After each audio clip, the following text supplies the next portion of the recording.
Well, parents of young children and early child care providers did not get help from the state government this week. Lawmakers rejecting two bills aimed at supporting child care services in North Dakota.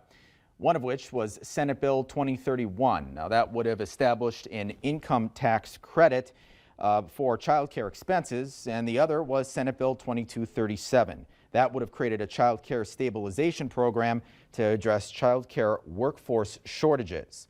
It would have provided monthly payments to licensed early childhood service providers, a continuation of a federal program that began during the pandemic. There might still be life for these programs, though. The Department of Health and Human Services budget includes some of these provisions.